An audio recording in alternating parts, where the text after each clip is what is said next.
Well, once again, greetings to all of our friends at Azura. I'm still sharing those Christmas stories with you, although they're going to come to an end very soon because, well, Christmas is over and we're putting away our Christmas trees and all the decorations and boxes for next year. And we'll see what next year holds. But I'll share one last Christmas story with you today. It's called The Greatest Gift. And of course, the greatest gift I can think of would be the gift of Jesus Christ into our life every year at Christmas. Well, our story is written by Melody Carlson, and it is illustrated by Jack Steckman. So let's see what our story may say to us today.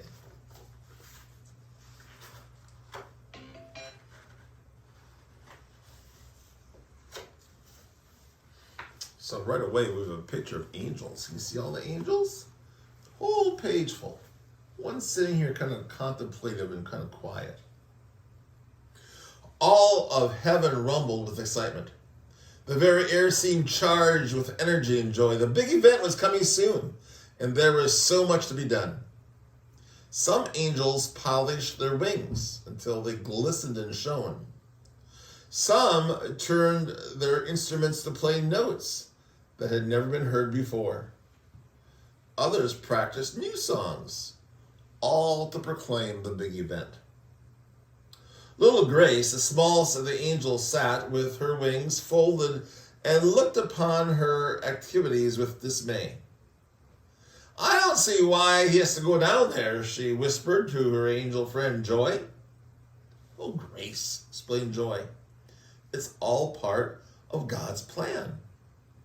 God dearly loves the people on earth, and it's the only way to save them."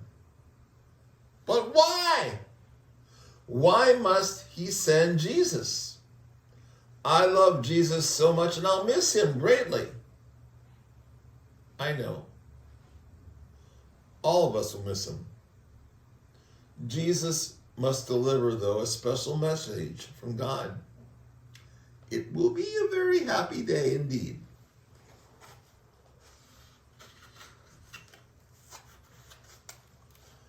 "Attention, attention," called Gabriel. Here's a picture of what this author thinks Gabriel should look like. All the angels stopped their preparations and turned to listen, for they knew that Gabriel was a very important angel. "I need an angel to perform a very special mission," said Gabriel. "It has to do with a big event." The angels crowded around, eager to hear more. They chattered with excitement and began to ask questions. It seemed everyone wanted to volunteer, but God stood behind the other angels. And all that could be seen was the backs of fluffy white halos and wings. Gabriel held up his hands. "Please listen," he said. "All volunteers need to know that whoever accepts this mission will no longer be an angel."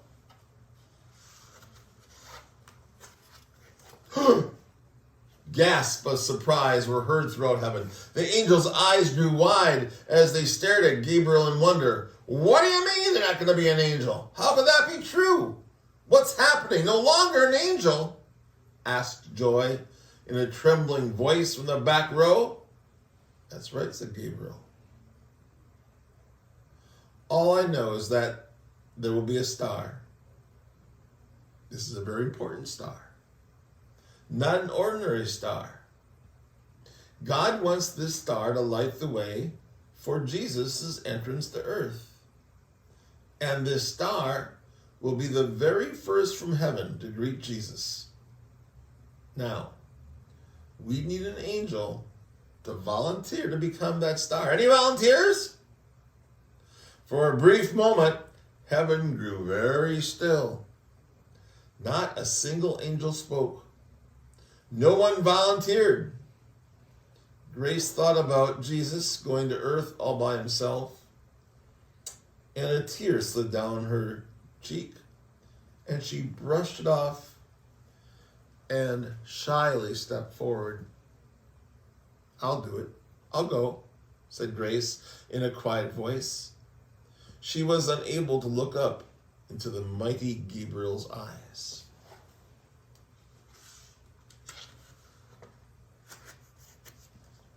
"Are you absolutely certain, Grace?" asked Gabriel.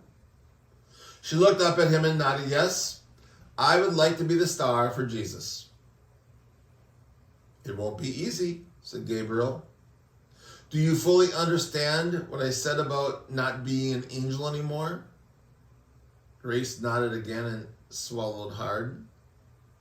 "Then so be it," said Gabriel. And he gave her a smile that warmed her heart. "Come, and I'll explain what you must do." And here's the angel Gabriel, and there's the angel Grace, and they're visiting about what needs to be done here. Gabriel instructed Grace about her mission. It was really quite simple.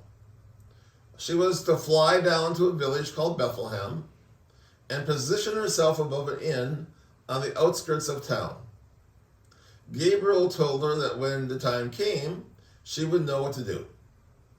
"Remember, Grace," said Gabriel, just as she was ready to leave, "God is with you always, even until the end of time." And Grace nodded. "Thank you, I'll remember." Then she turned and faced toward earth and began to fly. Soon she reached the place where heaven's light met earth's darkness, and the air became cold and sharp as a knife. The wind howled in the night, beating against her wings with fierce fury, but still she continued toward earth. Clouds of blackness wrapped around her with icy fingers, but still she continued toward earth. She had never felt so alone or so cold, but one special thought kept her warm. Jesus was also coming, and so she would be there to welcome him.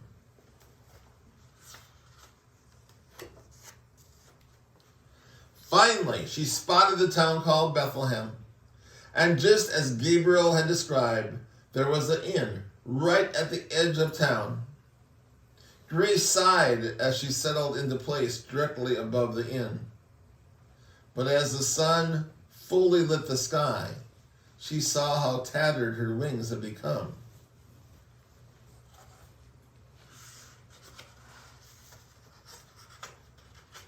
The sun rose higher and higher, and Grace felt a small seed of warmth begin to glow in the center of her like a red-hot coal. After a while, it flowed from her chest into her arms and into her legs and into her wings until finally enfolded with a little pop and tingles out of her fingertips and toes and feather tips. And as the sun began to slip into the west, Grace felt this heat radiating from her body. And when day turned to night, Grace could see she was being transformed. She was changing from an angel into the star. It was a wonderful feeling of warmth and cheer and light. But as the sky grew dark, she looked about the heavens in dismay. There were millions and millions of other stars all around. She liked being a star, but wasn't she supposed to be a very special star, the biggest star, the brightest star? Wasn't she supposed to show people on earth where Jesus was finally to be born?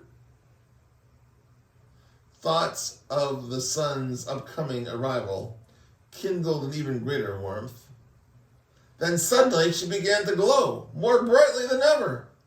Then flashes of heat began to explode inside of her.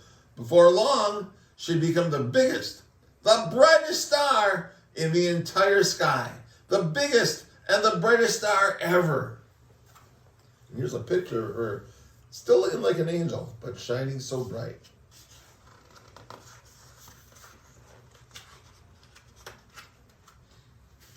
Grace's brilliant light washed over the dark surface of the earth, making it as bright as the day. From her place in the sky, she could see the figures of two travelers entering a little town. That must be Mary and Joseph. Everyone in heaven knew that these two had been chosen to take care of Jesus while he lived on earth. Grace shot out special beams of light to Mary and Joseph, hoping they would notice that she was above the night inn. At last, they stopped at the inn right before her. But then a strange thing happened. The innkeeper led them not inside the inn, but to the back of the inn. And there he showed them to a place where animals were kept. Why, it was nothing more than a stable. Grace blinked in amazement. Did God realize that Jesus, his son, was going to enter the earth in a place where donkeys and cows were kept?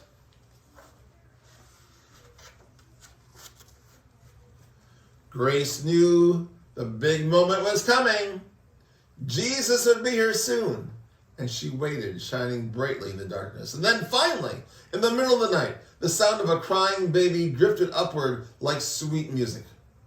And Grace knew that it had happened. She looked down upon the little stable, and there he was. At long last, Jesus had arrived. Would Jesus know that the star above him was really Grace? A gift sent from God? Could he understand that this was heaven's way of welcoming him to earth? And did he know how much she loved him?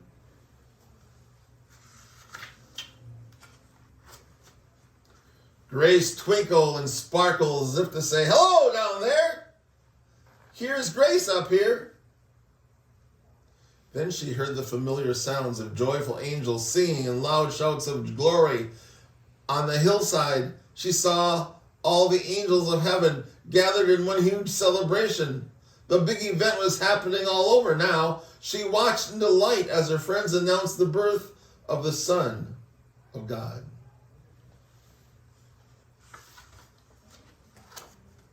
Soon the shepherds streamed over the hills. They rushed toward the sleeping town of Bethlehem, and Grace stretched her bright rays as if to point to the stable and tell them, "See, here he is, the Prince of Heaven."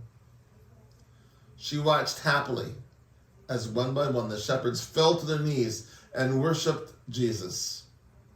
Her heart filled with a fresh fire as she saw them welcome him, and it burned more and more brightly.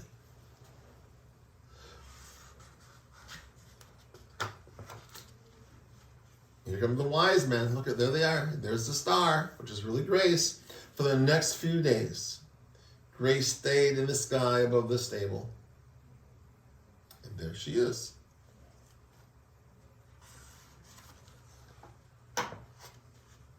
Then one day, Mary and Joseph began to pack up their things to leave the little stable. Grace watched as Joseph helped Mary onto the donkey, then gently placed Jesus in her arms. Where are they going? Where are they taking Jesus? Suddenly, Grace felt alone. As the sun set, Grace realized that her own starlight was fading. Try as she might, she couldn't stir up a sparkle or a glimmer. And when the night came, she barely glowed at all. Suddenly, she began to feel herself falling from the sky. She'd never felt like this before. She'd always been lighter than air and able to fly faster than light, but now she was tumbling toward earth.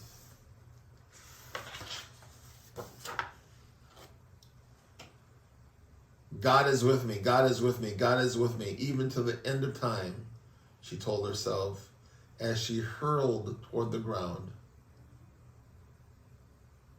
And then at last, the sun came up, and she could see that she landed on a hillside, and she could see what she had become. She no longer was an angel, no longer a star. Now Grace was simply a huge, ugly stone, the color that darkened the sky before dawn. And then she lay day after day, week after week, month after month, and year after year. Grace knew this must be part of God's plan, what God wanted for her. And she tried to take pleasure in the birds and all those things around her. Sometimes she wondered if Jesus was still on earth. Had he finished his mission? Had he returned to heaven? And sometimes she wondered if God had forgotten her altogether.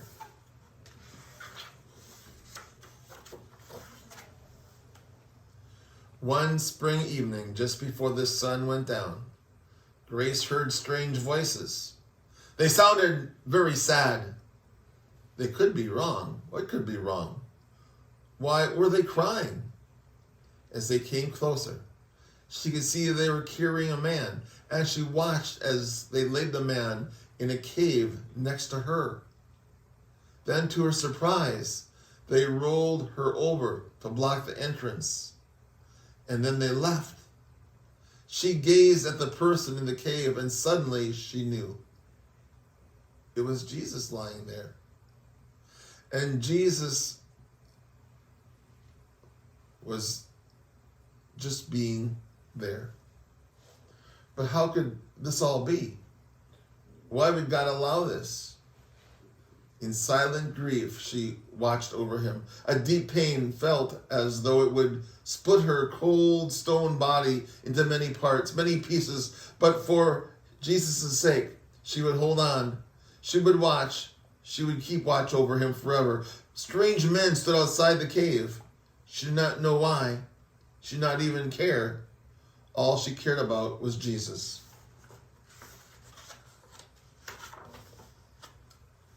And you can guess how this story ends, I'll bet. Then on the morning of the third day, a startling thing happened. Grace heard joyful voices, and to her amazement, the angel friends had come. Every single friend that Joy had ever known, that Grace had ever known. At last, God sent help. The next thing Grace knew, they were rolling her away from the cave. She realized that she didn't even recognize her anymore. How long she waited to cry out, it's me, Grace. I've been waiting over for you for years. But at last, she was only a stone and could not speak. And then the most amazing thing happened. Jesus came back to life. He stood, he walked, he talked, and Grace had never, in her entire life, so very, very glad. God had not forgotten Jesus after all. Surely this is all part of the great plan. As quickly as they'd come, the angels left. Suddenly, Grace felt a surge of warmth upon her cold stone surface. It was warmer than the summer sun, warmer than the golden streets of heaven, even warmer than the star. Grace had never felt such radiant warmth before. And then she saw Jesus standing before her in all of his glory. Arise, little one, he said in a gentle voice. You did not think I would leave you behind. Instantly, Grace felt the heavy weight of the cold, hard stone crumble away. She was free. Once again, she was lighter than air, and she was clothed in a shimmering white gown with angel wings that sprawled like starlight. She bowed before Jesus, whispering, "Thank you." "Thank you, Grace," said Jesus. "You've given the greatest gift. You willingly laid down your life for another, and I shall take you back to heaven, back to be with God." Although Grace was no longer a stone, she was so excited that she could neither speak nor move. And although Grace was no longer a star, she was so full of joy that she shone with a bright light. There was great rejoicing in heaven when Jesus returned, but the most joyous and most jubilant and most thankful angel of all was Grace. And here we have a picture of Grace. Of course, this is just a story. It's called The Greatest Angel. And I hope you enjoyed the story. It's kind of a fun one to read. But remember, it's just a story about the angels in Jesus' life. So, Happy New Year. Thanks for joining me always. We'll be sharing more stories as the year comes on and goes by. Have a great day. Bye for now.